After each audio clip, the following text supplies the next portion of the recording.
Democrat opponents of Donald Trump are rushing to condemn the president's latest tweets instead of proposing workable solutions to the nation's problems, which would be hard work and involve telling the truth. And so that's off the table.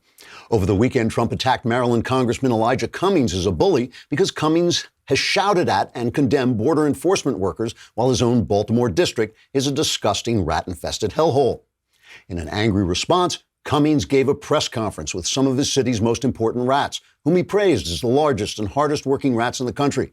Cummings said, quote, I come home to my district every day to make sure these rats are doing their good work of making this city a living hell so I can call people racist and squeeze more money out of the federal government to spend on God knows what, unquote.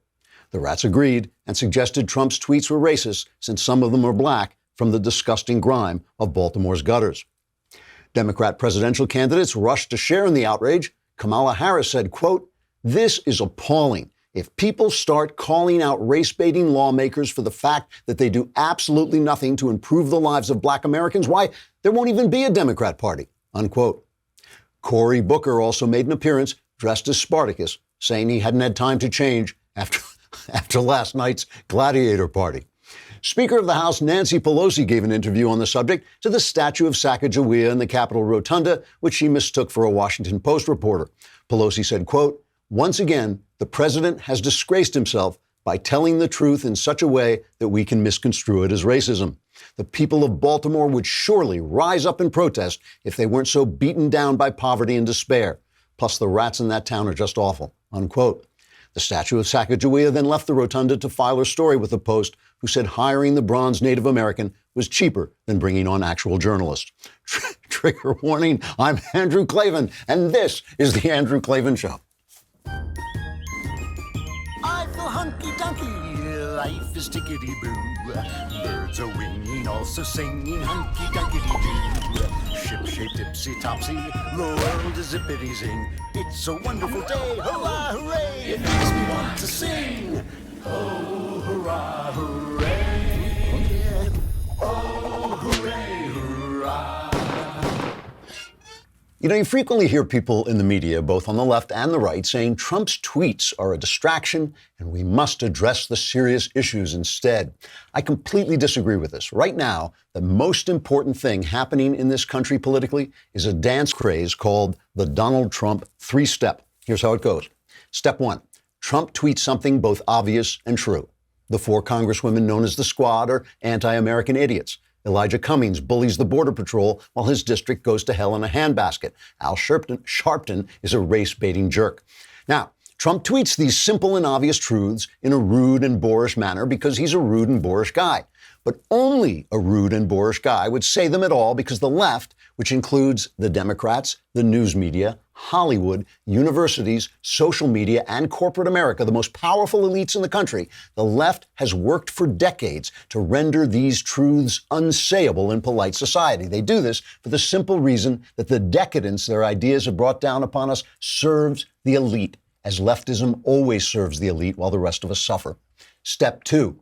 The elite machinery goes into gear to defend itself from Trump's truth. The Democrats call him racist. The media calls him racist. Commentators choke up over the racism of it all. Hollywood, academics, social media, racist, racist, racist. Anyone who states these simple, obvious truths Trump states must be a racist. Not one mainstream media outlet spends even a second trying to fairly investigate the question, was Trump right?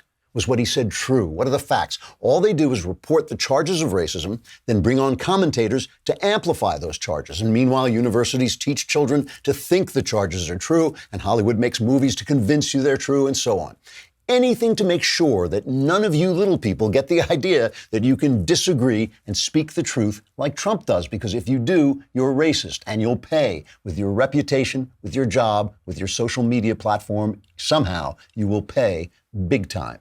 Step three, the rebel media, us, Fox, and the rest of all the smaller outlets point out that, well, yes, the Squad is anti-American and racist. Yes, their ideas are destructive and hateful. Yes, Cummings hasn't done a damn thing for the people he's supposed to serve. Baltimore is hell. And yes, Al Sharpton is a bad guy, an anti-Semitic creep with blood on his hands, who, by the way, played a major advisory role in the Obama administration. And for this, we get demonized, demonetized, banned, boycotted, and algorithmed to death. But maybe the truth gets out. Then we repeat step one. I call this the most important political phenomenon in the country right now because it's offering Americans a simple choice. Will we choose to speak the truth, even at the cost of being reviled, or will we be cowed into silence and surrender our country to slow socialist death? We just finished 8 years of the slow socialist death stuff. Are we ready to go back? We ready to go back to apologizing for our freedom and prosperity to the world's tyrants? Ready to go back to the cop killings and race riots in our cities? Ready to go back to the crappy economy that crushes the poor while elites thrive, and to coddling violent Islamists while the Middle East burns and the Iranian terror state rises?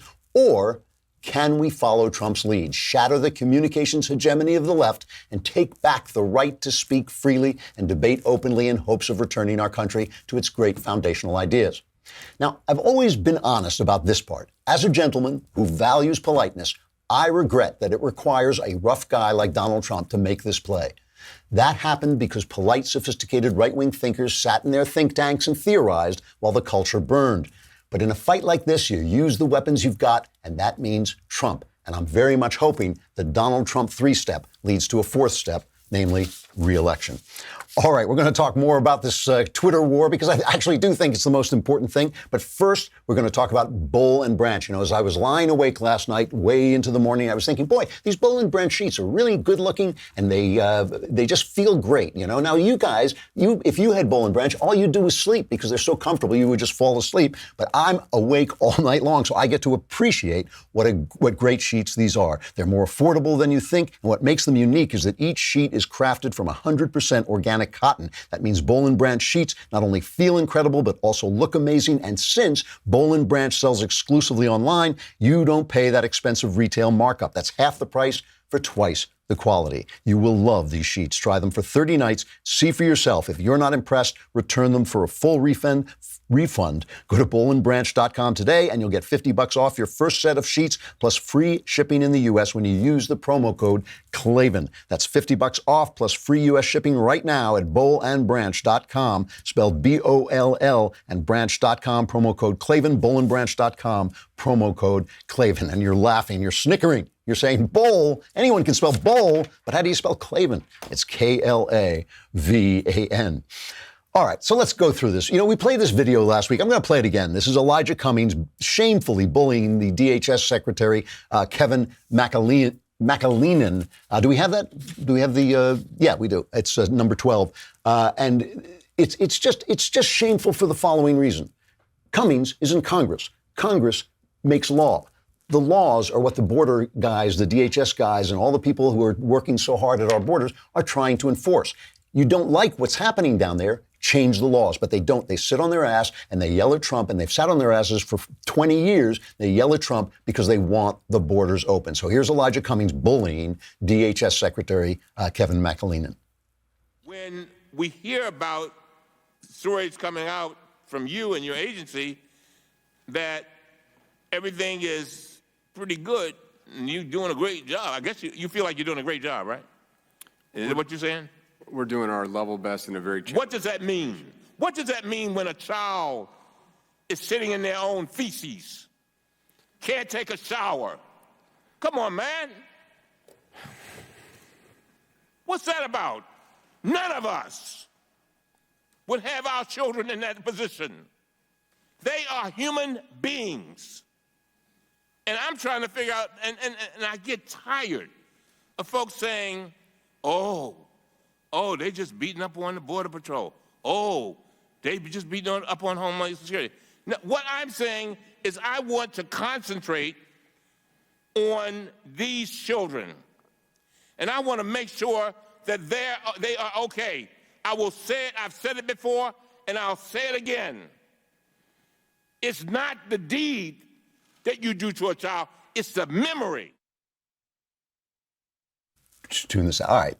So that, I mean, yeah, he wants to concentrate on the children because he doesn't want to concentrate on the fact that Congress hasn't done anything about this, which they could do. Trump is right about this. 15 minutes. All they got to do is change the asylum laws, the asylum regs. Trump is doing everything he can to make this better. He really is. He's been complaining about it. He complained about it all through 2018. What was he called? Guess. Go ahead. It starts with an R. I'm just going to give you a hint. It starts with an R. He's called a racist. Racist. While they said it's a manufactured crisis, Trump is right. Elijah Cummings is now blaming this guy. So Trump strikes back on Twitter. Here's what he says.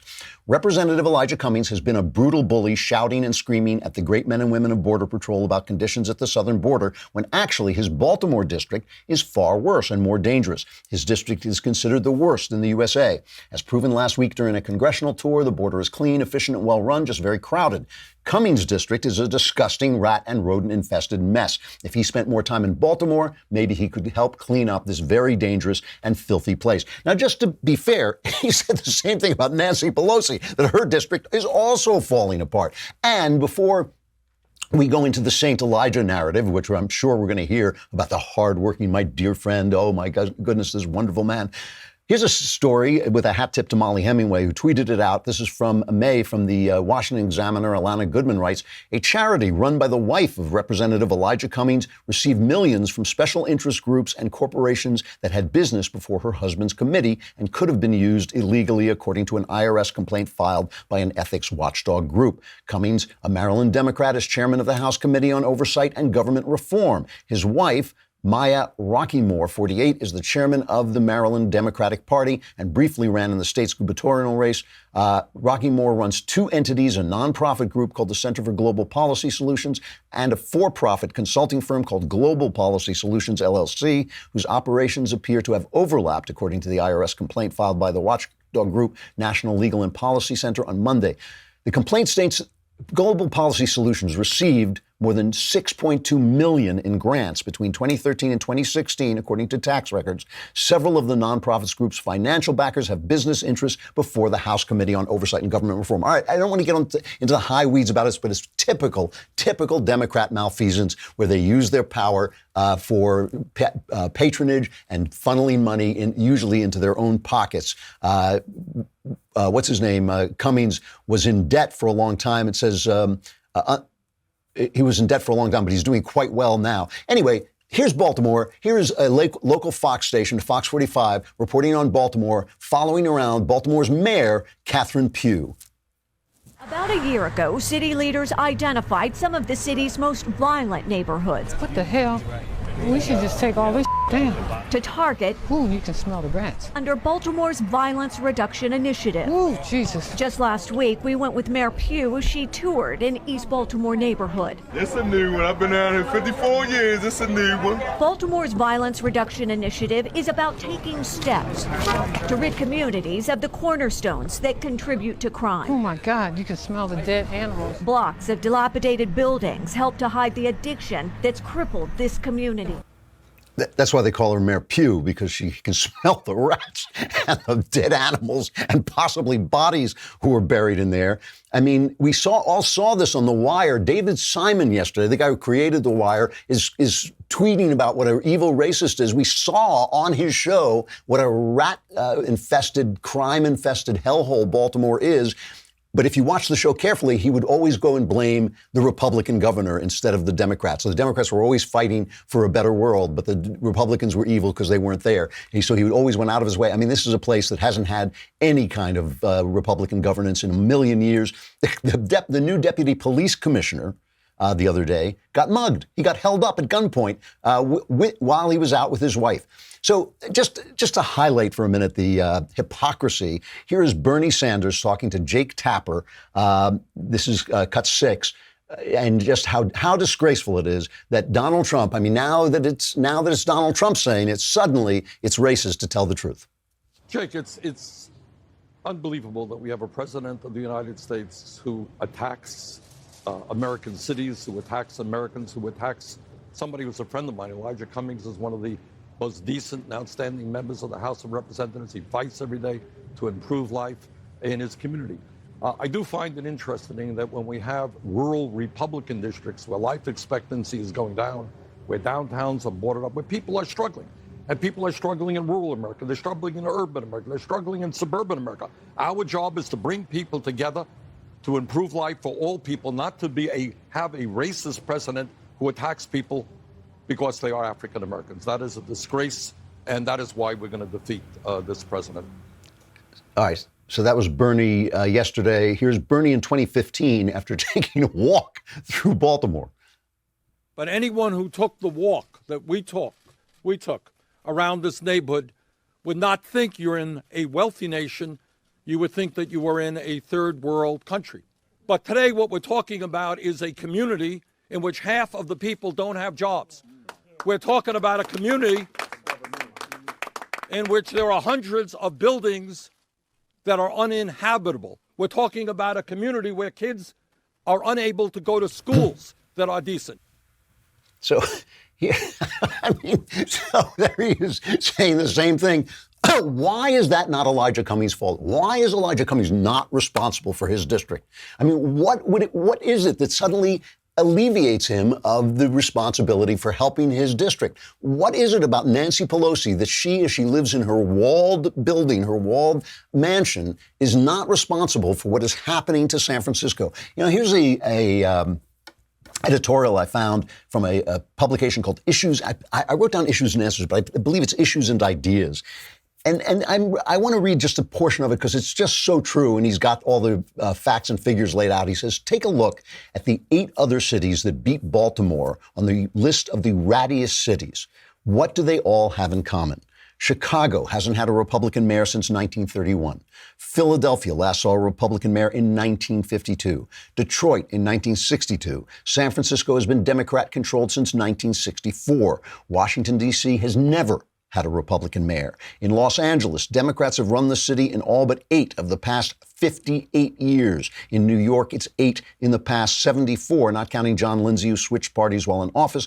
Cleveland's been run by Democrats in all but 16 of the past 78 years. Indeed, if you want to see what liberal Democratic policies tend to produce, go to any one of those cities or any other Democrat strongholds. Democrats promise to help the poor and downtrodden, grow the middle class, make life more fair, but their policies consistently produce the opposite. These cities are rife with crime. Baltimore ranks number 1 for robberies and number 2 for murderers. Many of the other rat-infested cities also rank high for violent crimes. Their infrastructure is crumbling. The middle class has largely abandoned them. And far from tackling inequality, Democrats have made it worse. Washington, San Francisco, and New York are all in the top 10 for biggest income inequality levels. According to the Brookings Institution, other Democrat cities, Providence, Miami, Boston, New Orleans, are also on the list. Washington, San Francisco, New York, Detroit, and Cleveland are also among the 10 worst-run cities. According to the Wallet Hub, 3 other Democrat strongholds, Oakland, Flint, Hartford, make the worst-run list. Yet whenever the desperate conditions of these cities get discussed, they're treated either as if these problems simply fell out of the sky, that somehow Republicans are to blame, or that more taxpayer money will solve everything. The connection to liberal policies never gets made. And I would add liberal culture, by the way, which destroys families and denigrates families in order to promote transgenderism, which may be a painful condition, but affects almost nobody. So rather than focus on Baltimore and Cummings, Trump would do well to point out that it's decades of Democrat rule that have destroyed some of the country's finest cities. High taxes, intrusive regulations make them inhospitable to business. Government control, union cronyism encourage waste and corruption. Soft on crime attitudes lead to more crime, drug abuse, and rampant homelessness. And this is important. You see the same thing at the state level. Of the 10 worst-run states in the country, all but 1 is solidly Democratic. And of the best-run states, only 1 is Democratic, according to a ranking by the Mercatus Center. This has nothing to do with race. It has everything to do with the sorts of policies the left has implemented. But the race is used to protect it. They hide behind their skin, the color of certain lawmakers' skin. They hide behind the color of the skin of the people they are oppressing. The people in Baltimore who are being oppressed are black. It's, I think, a 53% black city. They're the ones who are paying the price for the Democrat policies and the Democrat culture. So let's take a look at the rounds of the MSN, because this is the corporate arm of the Democrat Party. This is the PR corporate arm. Corporations protecting their profits. Their profits are aided when trade is free, completely global. That's when corporations do their best. That's when they become powerful. Plus, big regulation means little guys can't get started, right? There's lots of regulations, you need lots of lawyers to comply. Little guys can't do that. They can buy, if the government, if there's crony capitalism, which is socialism, if the government is in control of business, then the way you get favors from the government is you buy off the government. You do it with campaign contributions or bribes or lobbying. And who can do that? The big guys can do it. The little guy just trying to start a business can be regulated out of business immediately and will be as a favor to these corporations. So let's take a look at the faces of these corporations, namely the so-called journalists who front these corporations to make sure that the socialist agenda goes forward. Let's take a look at ABC, NBC, and CBS reacting. I think it's NBC and ABC, I think, reacting to Trump's tweets.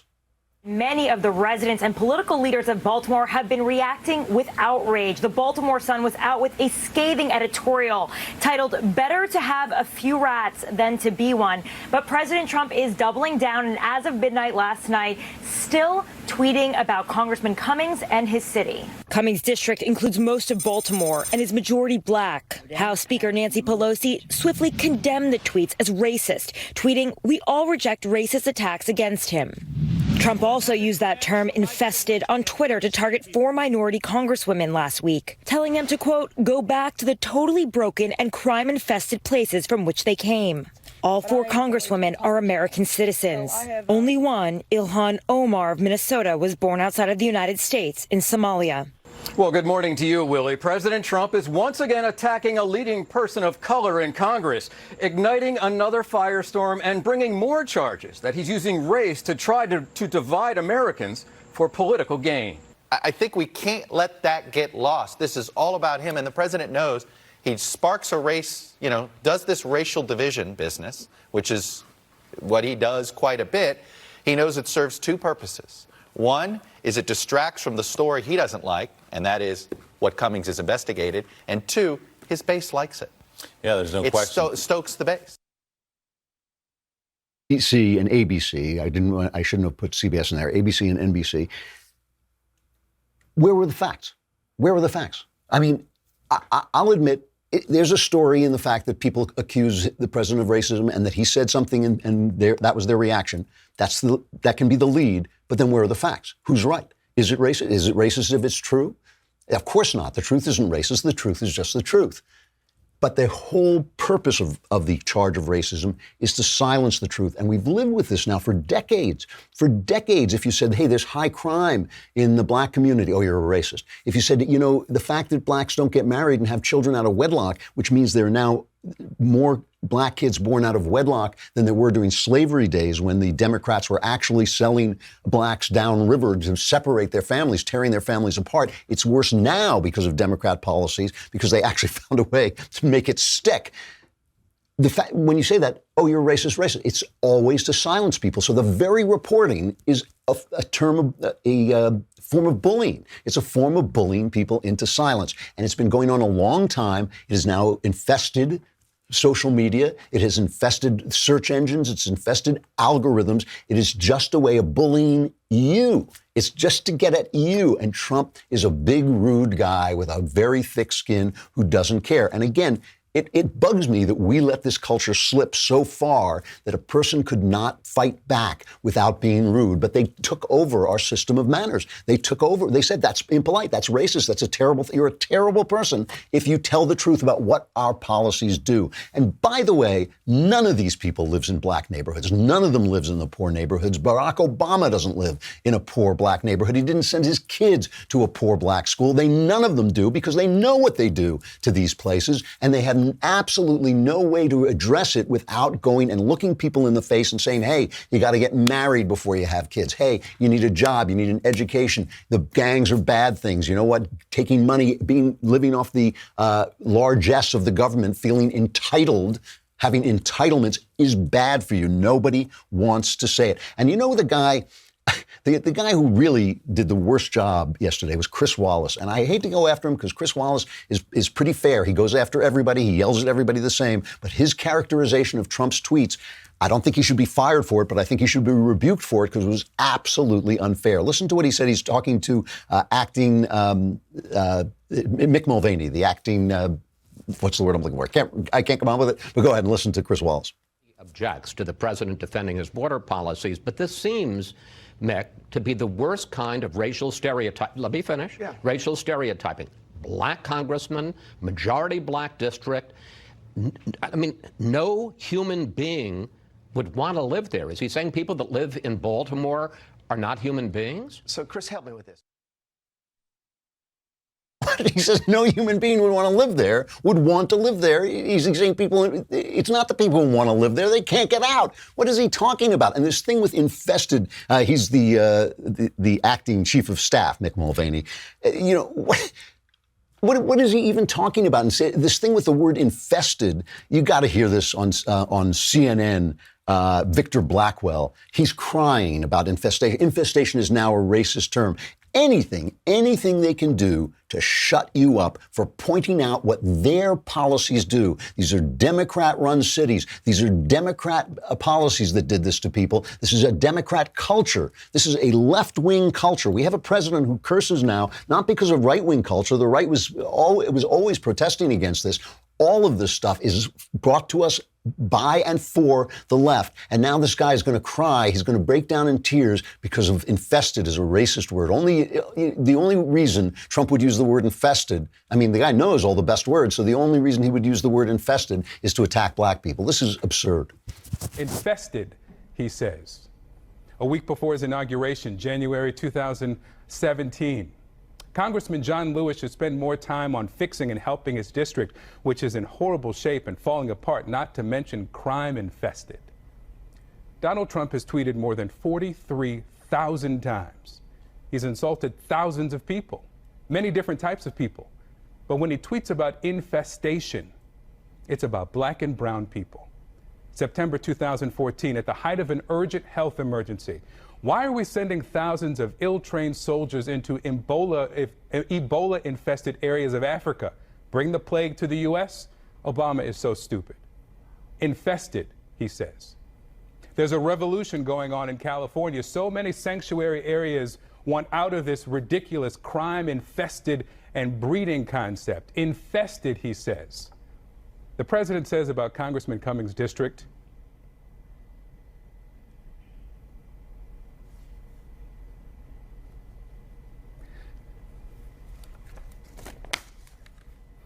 that no human would want to live there.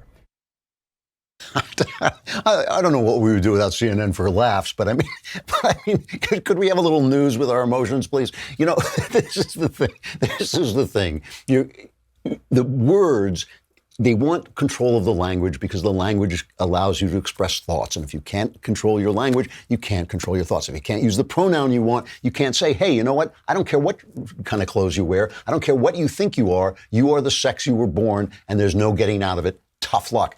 You can't control the language. If you can't use the language you want to use, you can't express the ideas in your head, and that is the whole point. You know, the most telling one of these, is, though it's not the funniest, I think that one was the funniest. The most telling one is Brian Stelter, right? Brian Stelter's job is to investigate the media, and we know he does this with the courage, and insightfulness that only a leftist blockhead could bring to the job. But now he goes after a report on Fox News, the evil Fox News, the one outlet, the one major outlet with a right-wing slant. And it does have a right-wing slant, although their news, their special report is the best news program on and very fair, but no question, Fox News, despite the many Democrats who appear on it, both as anchormen and as guests, despite all that, it does have a right-wing atmosphere, a right-wing slant. The one place with a tenth of the viewership of the networks, it's the one place, so it's the demon. This is the great, what Chuck Todd called the great propaganda machine of the right. One cable station, one lousy place. So he investigates a report that he says inspired Trump's tweet, which was a report about how bad Baltimore is. Her LinkedIn profile pointedly says she's a commentator, quote, not under contract, which means she's going on Fox for free. Earlier this month, she decided to take on Cummings by making web videos about Baltimore's rundown neighborhoods. But I tell you all this to explain here is where the president is getting his information. Clackett was booked on Fox again on Saturday. The president was watching, and then an hour later he tweeted. But first, listen to what she said on Fox. There is a crisis at the border, but there's also a crisis in Baltimore. And I don't think many people realize this, but Congressman Cummings, it represents the most dangerous district in America. She went on to use words that Trump would parrot basically exactly. Watch. There's abandoned row homes filled with trash, homeless addicts, empty needles that they have used, and it's really right next door. So it's attracting rodents, cockroaches, you name it. The videos are real, but they're not even Fox's videos. They're relying on an unpaid guest who went in the neighborhoods, talked to people because she wants to support Trump and tear down Cummings. And all of this happens, and then Trump tweets an hour later. He tweets about a woefully incomplete view of Cummings' district with clearly racist connotations. So he's investigating Fox for telling the truth. Even he says the videos are real. And by the way, both he and Chris Wallace use the idea that there are, in fact, wealthy places in Cummings' district. But that's part of the problem, the inequality that socialist ideas always create. What socialism does is it wipes out the middle class and creates a power class that has access to money and an impoverished class that needs to go begging to the power class for any scrap of bread it can get their hands on. That's what they're selling. That's what they're going to be selling at the debates over the next 2 days on the Democrat debates. This is what they're selling. And the whole idea is to silence you so you do not say it doesn't work. And by the way, it doesn't work for people of color because it's not about color. It's never been about color. When we say that, they call us racist for that. When we point out it's not about color, it's just about America. It's just about this country we love. It's not wanting to see people suffering in these cities. It's not wanting to see police chased out of the cities, the inner cities by violence so that the criminals can run the place, which was what was happening over Obama, that effect that people had because the cops didn't want to be accused by the president of being racist, so they didn't enforce the law. Who suffers? It's the poor people who always suffer. This is the problem. They have done bad stuff. I would so much rather support a rude and pugilistic president like Trump, who is actually doing good things for my fellow Americans, than listen to these elite corporate clowns call everybody racist who disagrees with them. It's shameful. And the question is, the choice is now up to you guys. The choice is now up to the voters, all the people. Can you stomach a little bit of rudeness and fight back against this hegemony of the communications business to bring America back online and keep it from going the way of Europe, which is straight down the tubes? All right, we've got somebody on. Michael Knowles? I never heard of him, but I hear he's great. We'll come on, but we got to say goodbye to Facebook and YouTube. Come to dailywire.com and subscribe. You get so many great things, including the fact that you can just watch the whole show there. If you subscribe for $100 a year, you get the Leftist Tears tumbler. God willing, you will need it. All right, we'll take a break.